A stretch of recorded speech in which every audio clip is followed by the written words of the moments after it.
This kids crafting kit that we were given so we could give you guys a review is so much fun. I was really impressed with just how many things come inside the kit, from adorable stickers, all the paintbrushes you're going to need, really beautiful colors for the paint, not just your primaries, as well as the palette, googly eyes, glitter, glow in the dark, and it comes with so many little pieces of these wooden circles that you can use. I love that they are double-sided, so this craft even could be doubled if you let the one side dry. It is so fantastic for all ages. I have a 3 going on 4-year-old, and she had so much fun being able to look at this instruction booklet and copy what she would like to draw. I decided to do a little ladybug, and you can see I'm pretty proud of how it turned out. The materials that they gave you really are fantastic to be able to accomplish this fantastic little arts and crafts project. I really did love all of the different options that they gave you so that you could paint, you could do the stickers, the little gemstones. There are different kinds of things that you can do,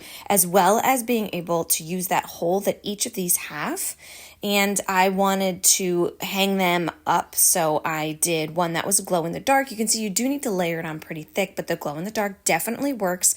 My little one was so proud of herself. This, as a mom, is something that I have in my closet because you can see it comes with so much that this is going to last multiple craft sessions long. This is also going to be really great if she has a play date and perfect if she is hosting a party. This is just one of those things that I would have in my closet at all times for a rainy day. I absolutely would recommend checking this out. The quality is fantastic.